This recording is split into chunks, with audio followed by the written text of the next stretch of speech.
Le responsable de mission, c'est celui qui porte la mission dans l'association, qui en est quelque part l'avocat, le porte-parole, le garant quant à l'éthique et au sens qu'on donne à cette mission au sein de Médecins du Monde et dans l'histoire de Médecins du Monde. C'est aussi la mémoire de la mission, quelque part. On voulait, au travers des programmes que l'on mettrait en place dans ce contexte particulier de guerre, d'insécurité, de difficulté à mettre en œuvre un projet, y faire participer des premières missions. Parce que c'est notre rôle. Alors ça, c'est possible à partir du moment où on structure les équipes sur le terrain de façon à ce qu'il y ait j'allais dire, un encadrement extrêmement solide, très entraîné, très habitué à ce genre de situation, qui peuvent accueillir des premières missions, parce que je pense que c'est le rôle d'une organisation comme Médecins du Monde, de répondre aux besoins humanitaires des volontaires qui se présentent à Médecins du Monde, étant entendu qu'on n'est pas une entreprise et qu'on ne va pas demander aux gens des CV extraordinaires pour pouvoir participer aux missions. Le besoin d'humanitaire que chacun porte en lui et qui les amène éventuellement à frapper à la porte de Médecins du Monde, on doit y répondre et on doit y répondre quand il se présente. Le but du jeu d'une mission qui dure sur le temps dans un pays du Sud, le but du jeu, dans la mesure du possible, c'est qu'il y ait un transfert de connaissances, un transfert de responsabilités et qu'un jour on finisse par dire l'expat qui est sur place, il sert plus ou moins à rien. Notre boulot à nous, en fait, la journée, toutes les voitures, on essaye de partir à 8h du matin, donc les gens se lèvent entre 7h et 7h30. On prend le petit déjeuner, on se retrouve dans le bureau qui est à 30 secondes à pied de la maison. Et là, toutes les voitures partent pour les cliniques. Il y a un planning qui se fait chaque semaine pour la semaine d'après. Oui. Et en général, maintenant, ce qu'ils vont essayer de faire, c'est de partir pour chaque clinique qui est un binôme médecin-infirmière qui travaille comme pair dans chaque clinique. D'accord. Donc la route, c'est entre une demi-heure et 2 heures de route.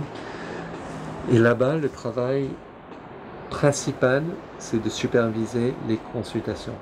Ça, c'est voilà à quoi ressemble une clinique typique. D'accord. Ça, c'est à Palala, en fait. Et c'est ça que ça rend l'intérieur bleu et blanc partout. Ça, c'est à Béléphané. La maison, les ponts typiques aussi. La clinique mobile. C'est ça, donc là, il y a le gros registre, le paracheck derrière, le dispenser.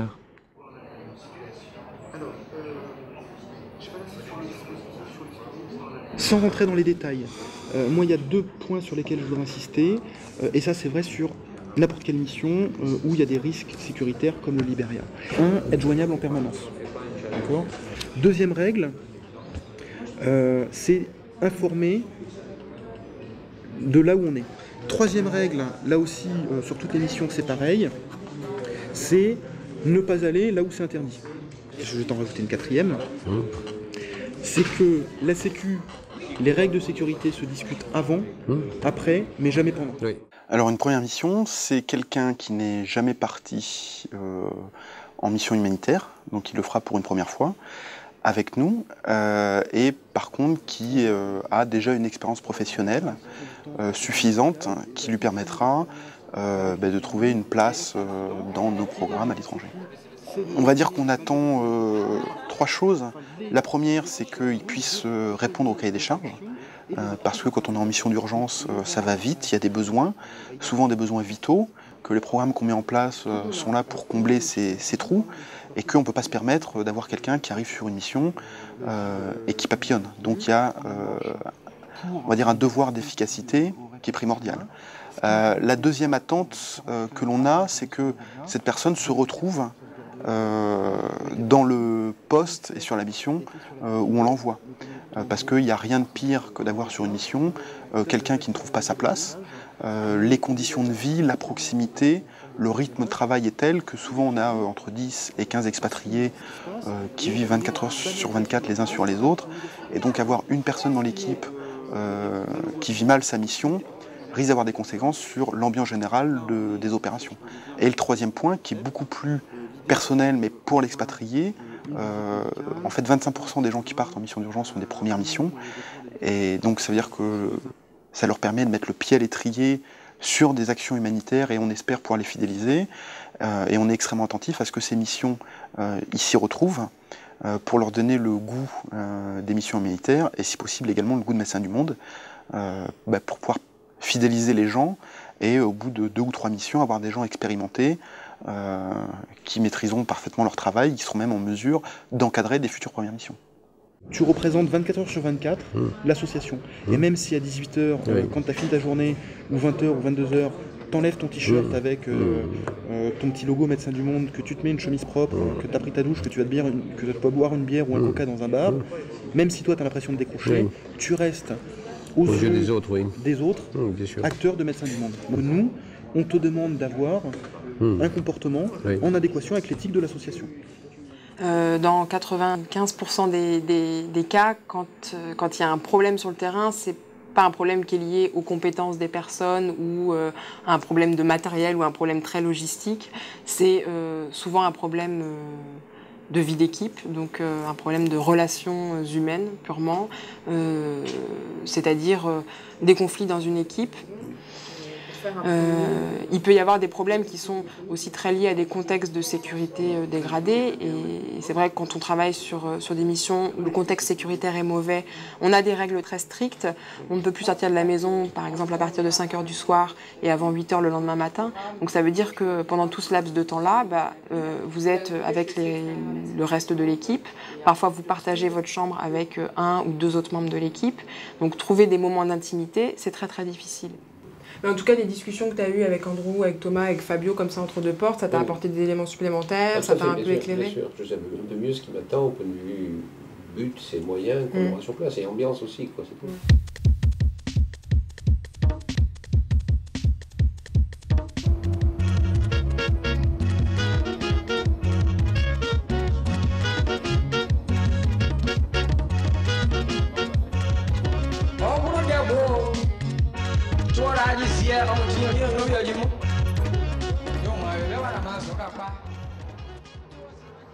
Je crois beaucoup dans l'adéquation en fait de ce qui est apporté par Médecins du Monde par rapport aux besoins des populations dans le monde.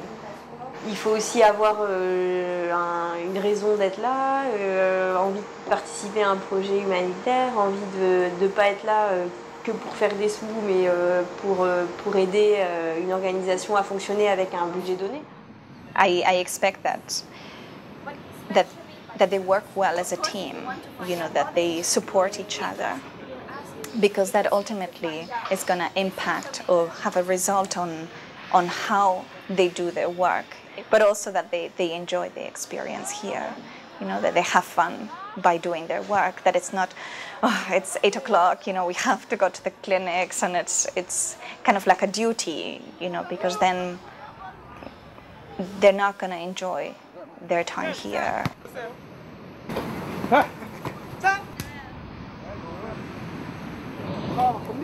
Dans l'échange avec les équipes médicales sur le terrain, on est souvent amené à privilégier le côté humain, des fois plus que technique, pour faire passer un message, créer une relation avec les équipes, des fois pour créer une motivation pour que les gens soient vraiment impliqués dans leur travail. Medicine is not just giving drugs for people, but it's also giving them comfort and giving them help. Le médecin qui arrive, d'abord, ça serait bien s'il connaît un peu les soins médicaux, si après il est sympa avec les gens. Et ce qui est une partie, ce qu'on n'a pas trop en Europe, mais qu'on attend quand même ici des gens, c'est qu'ils se mettent aussi un peu dans l'organisation de la clinique, la structure globale, comment organiser les trucs. Aussi pas voir que celui qui fait les consultations, mais aussi regarder un peu à côté comment ça se passe, est-ce qu'il fait bien son boulot ou non. Et sinon, de les mettre aussi un peu en bonne route. Donc c'est pas que regarder les malades, mais un peu tout ce qui est autour pour avoir une bonne clinique.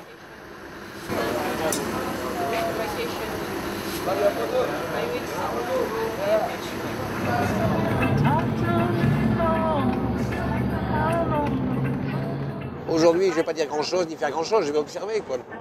Il y a deux types de craintes. Il y a d'une part le fait d'être désarmé face à telle chose qu'ailleurs on pourrait soigner. Il y a ça, puis mon insuffisance dans mon adaptation aux conditions locales, quoi. C'est tout. Hein, je vais patauger pendant quelques jours.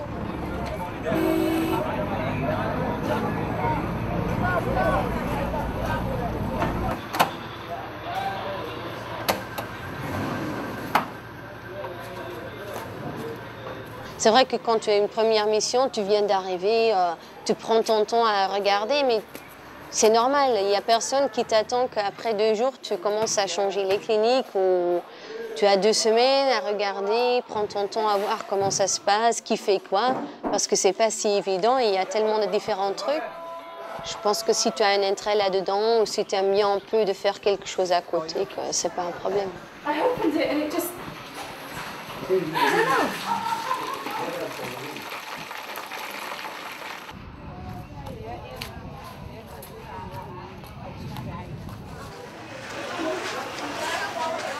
On essaye de montrer un peu ce que tout le monde fait. Je me rappelle que moi, quand je suis arrivée, et aussi les autres qu'on entend, c'est que le premier jour, tu reçois en tout cas trop d'infos et tu n'arrives pas à mettre tout en place.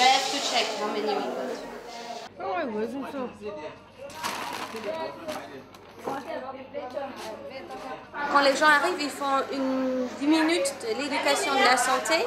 Et si tu veux savoir qui fait quoi, oui, d'accord. On connaît un peu les problèmes dans les cliniques. Donc on peut aussi dire, peut-être quand tu y vas, tu peux peut-être regarder un peu si la température est bien faite. Parce que parfois on a des problèmes et comme ça, en tout cas, ils se mettent un peu aussi à côté des malades. Donc je suis content que Lynn soit là quelques jours encore, quoi. Hein, je crois qu'elle est encore la semaine prochaine et j'avoue que c'est nécessaire. Hein, c'est nécessaire. Alors je ne sais pas officiellement quand est-ce qu'elle va me lâcher seule sur une clinique, mais ça, à mes yeux, ça ne presse pas du tout parce que j'en suis incapable, quoi. Hein, je serais simple spectateur si j'étais lâché tout seul. Or, je ne suis pas là pour être spectateur, quoi. Donc l'idée, c'est ici que tu ne restes pas toute la journée à côté de l'OIC, et celui qui fait les consultations, mais quand même tu essayes aussi de voir comment toute la clinique est organisée, comment les patients passent d'une place à l'autre, est-ce qu'ils sont bien reçus. Donc aussi essayer que toute la clinique améliore et que les gens, on peut les aider à trouver des manières pour les patients, ça serait plus clair ou que ça serait plus facile. Ce que moi j'essaye de me dire, c'est qu'on essaye de donner de connaissances aux OIC, de faire un petit update parfois sur les protocoles de traitement parce que ça change quand même parfois et eux ils n'ont pas accès au Internet, aux livres même, hein. Il y en a qui n'ont pas grand chose et j'espère que ça va rester et qu'ils vont amener ça pour après, qu'un jour s'ils recommencent, que voilà, ils vont se rappeler encore ce qu'on leur a appris.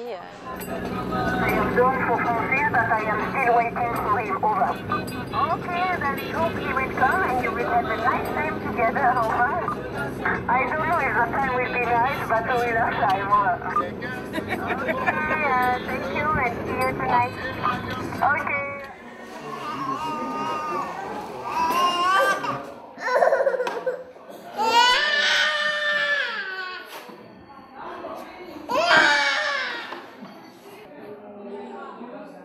I didn't have the whole picture of what was going on, really. That's why the first week for me it was a bit confusing. I didn't know what was going on or what to do exactly.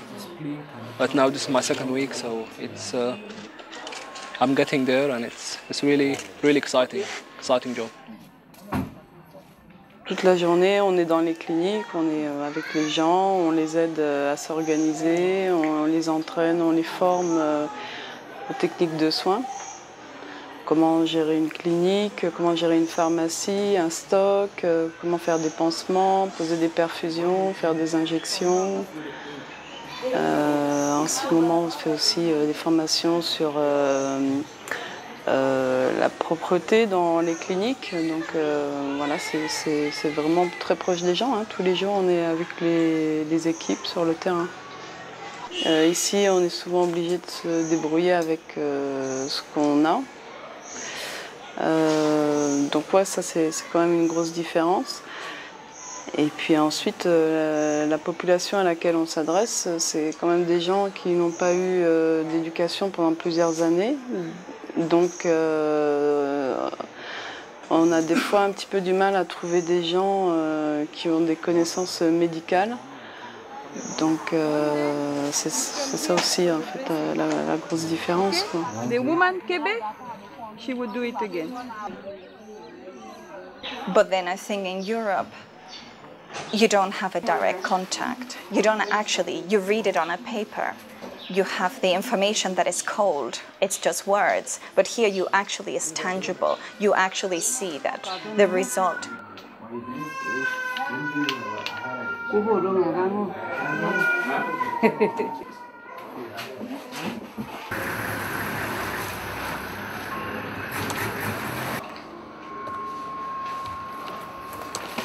Just remove the tent because we need it for tomorrow.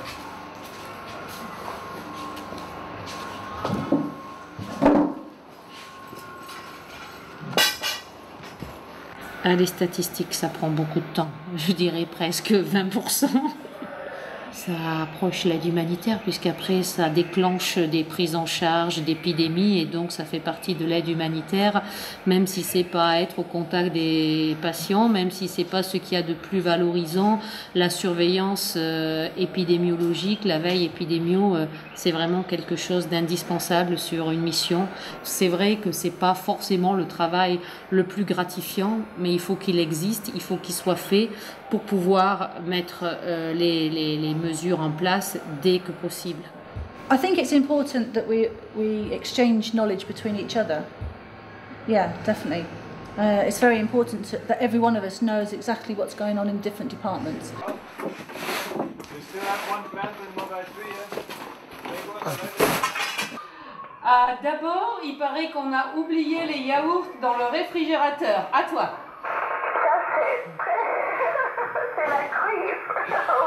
Et la deuxième chose, Janice aimerait que tu lui prennes son petit kit couture dans son sac. À toi. La coordination, ça touche un petit peu à tous les secteurs et des fois, c'est aussi faire que ça soit le plus facile possible pour les équipes terrain.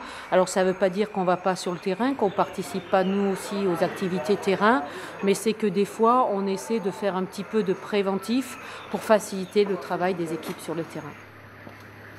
Je veux dire, le médical, c'est peut-être ce qu'on voit le plus, mais il y a tous ceux qui travaillent derrière et qui, s'ils n'existaient pas, feraient que les missions auraient plus lieu d'être. C'est l'aventure. Tu fais quand même des choses que tu ne fais jamais en Europe ou en Belgique. Tu ne sais jamais, quand tu te réveilles le matin, tu ne sais pas ce qui va se passer. Bien sûr, tu fais un planning, mais quand tout change ici et que tu n'as pas beaucoup de moyens, il faut toujours être créatif et ça change tout le temps ton planning et les problèmes. Donc, ça, c'est un challenge de chaque fois quand même d'essayer de trouver une bonne solution pour les problèmes. Tout est différent. En Belgique, tu as tous les moyens pour faire ce qu'il faut. Tu ne travailles pas pour les bénéficiaires, tu travailles pour gagner de l'argent pour ta société. La relation entre les gens, c'est différent, non seulement parce que ce sont des Africains, mais aussi l'esprit d'une organisation humanitaire ou l'esprit d'une boîte privée, c'est complètement différent. Je ne sais pas te dire ce qu'il faut pour le faire, parce que ça dépend tellement de paramètres. C'est non seulement le côté technique, c'est aussi l'esprit de vivre en équipe, d'avoir pas beaucoup de luxe, beaucoup de trucs pas manger le midi parfois ou rester des heures dans la pluie. C'est pas tout le monde qui peut et veut le faire. Plus en plus que je travaillais dans les boîtes, j'avais le sentiment que je ne vais pas faire ça toute ma vie. Donc, tu vois, quand la fin de la journée, tu rentres à la maison et tu te poses la question, mais qu'est-ce que j'ai fait? Ok, j'ai gagné autant d'euros ou dollars pour la boîte, mais après, tu vois, je ne voulais pas être 75 ans et me dire, voilà, qu'est-ce que j'ai fait avec ma vie? Ah oui, j'ai creusé 100 km de tunnel. Et après, c'est tout. Donc, je cherchais quelque chose de plus satisfaisant, Tu vois, quand tu rentres le soir à la maison, tu es fatigué, mais tu es satisfait. Et pas uniquement fatigué d'être fatigué.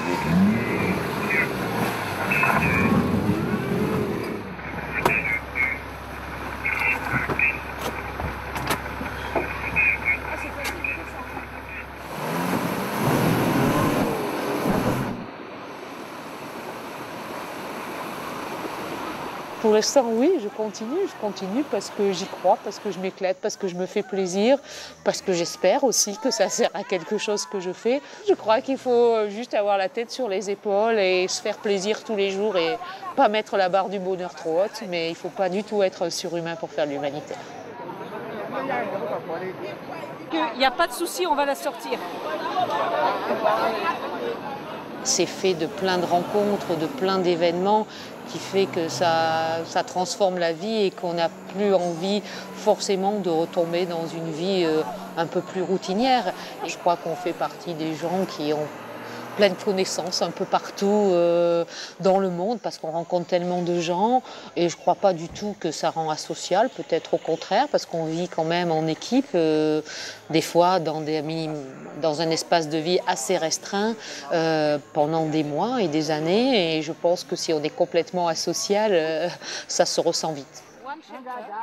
Après, il faut en avoir l'envie et la motivation, mais je pense que toute personne qui a une envie de le faire, oui, peut le faire. Je crois qu'il n'y a pas, on n'est pas des superman ou des superwoman, ça non. On est des gens comme tout le monde, avec un idéal peut-être un peu plus prononcé, mais c'est tout.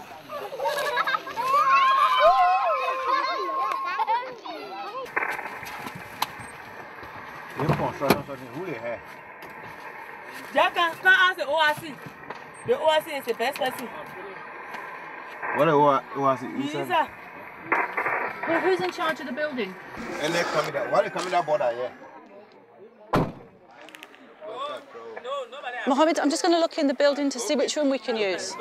When I left England, there were people who said, oh, I just couldn't do what you're doing. And I must admit, when I first got here, I thought, what have I done? Did I make the right decision? I didn't think I'd be able to adapt to how we live, but that has come, and now it's not a problem. And now I just enjoy every day, really. Every day brings something new. Today, we are going to talk about the delivery kit. In the kit, we have soap. We use the plastic to protect the mats. When you tie, no, not like that. It's loose. Yeah?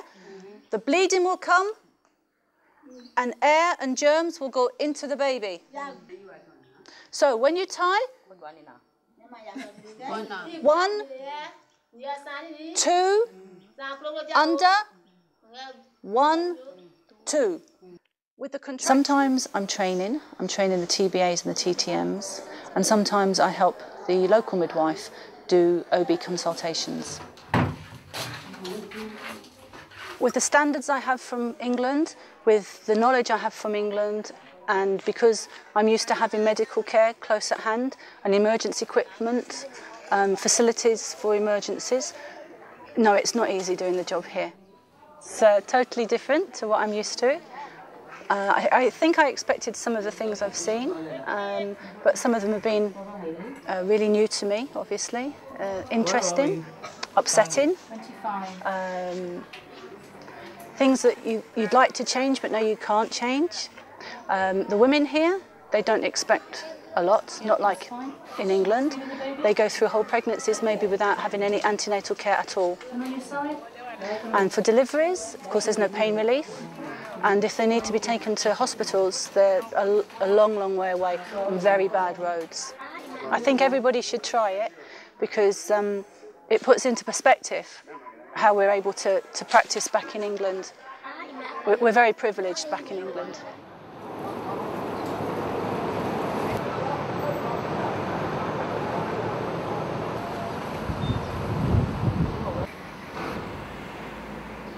Il faut qu'il y ait un log base pour que la mission marche bien, donc ça me plaît d'apporter ma pierre à la mission, même si c'est sûr, c'est plus intéressant d'être directement sur le terrain plutôt qu'en capitale.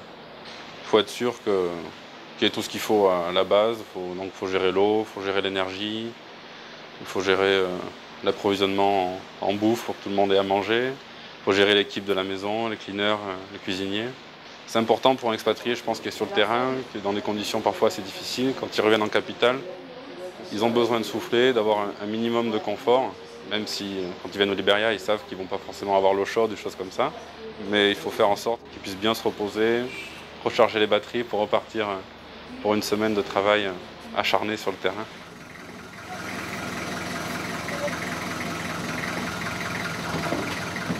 L'administratrice, c'est quelqu'un qui est peut-être un petit peu caché dans la mission et en même temps au centre de toutes les différentes activités. On fait plus des services pour permettre à la mission de fonctionner. C'est pas le cœur de la mission, c'est ce qui lui permet d'exister. On s'occupe dans l'administration d'avoir les sous qu'il faut pour faire la mission. Donc ça veut dire préparer les rapports aussi pour les bailleurs, préparer les budgets et avoir la trésorerie en fonction des besoins au quotidien de la mission. Donc tout ça, c'est une gestion financière. Il y a tout le côté de la gestion des ressources humaines, donc avec les recrutements quand il y a besoin. Au démarrage de la mission, il y a tous les recrutements à faire, les contrats de travail, les descriptions de jobs, etc. pour dire aux uns et aux autres ce qu'ils auront à faire dans le cadre de leur travail avec Médecins du Monde. Aussi leur présenter l'association, leur dire pourquoi on est là, pourquoi on vient travailler et essayer de les motiver à s'intégrer au sein de notre équipe. Oui, il y a beaucoup de moments où surtout un manque de contact humain. Au Liberia, en capitale, c'est pas très évident de tisser des liens avec des locaux et donc ça rend le boulot un petit peu plus dur. Mais bon, on fait avec.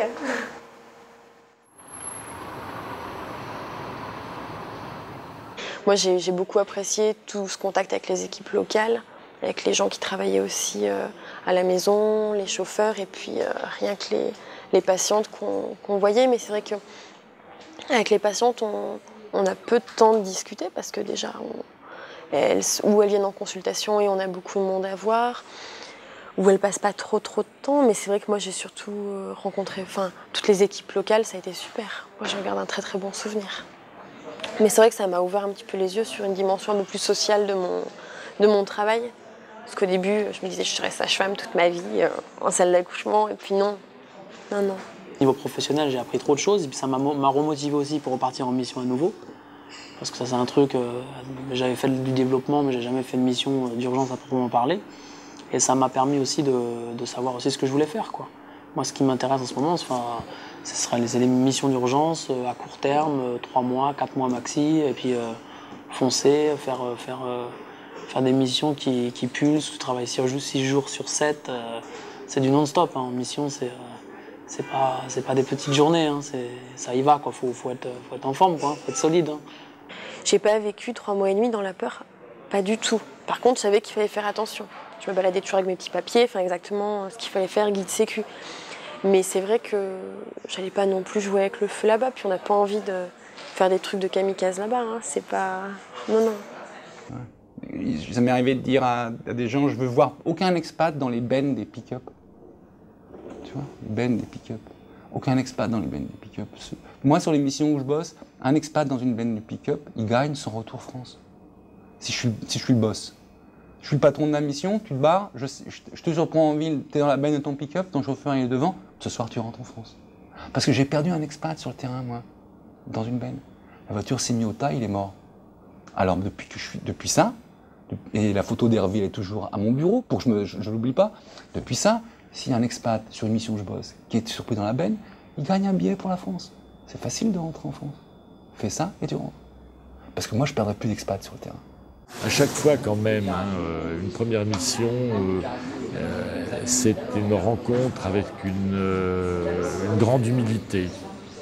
Je crois que c'est très intéressant. C'est ce qui ressort à chaque fois quand on rediscute un petit peu avec les gens qui s'engagent pour la première fois. C'est la premier engagement, première mission, c'est une leçon de grande humilité. Ce que l'on doit rester, de toute façon. Ce que l'on doit rester.